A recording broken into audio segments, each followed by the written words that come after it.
اور ہم نے فرعون کو اپنی سب نشانیاں دکھائیں مگر وہ تکذیب اور انکار ہی کرتا رہا۔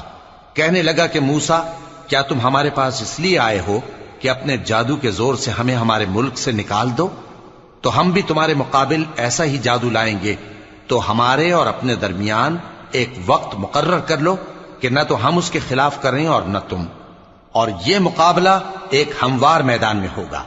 موسیٰ نے کہا کہ آپ کے لیے یوم زینت کا وعدہ ہے، اور یہ کہ لوگ اس روز دن چڑھے اکٹھے ہو جائیں۔ تو فرعون لوٹ گیا اور اپنے سامان جمع کر کے پھر آیا۔ موسیٰ نے ان جادوگروں سے کہا کہ یہ تمہاری بربادی ہوگی، اللہ پر جھوٹ نہ باندھو، وہ تمہیں عذاب سے فنا کر دے گا، اور جس نے جھوٹ باندھا وہ نامراد رہا۔ تو وہ باہم اپنے معاملے میں جھگڑنے اور چپکے سرگوشی کرنے لگے۔ کہنے لگے یہ دونوں جادوگر ہیں، چاہتے ہیں کہ اپنے جادو کے زور سے تم کو تمہارے ملک سے نکال دیں اور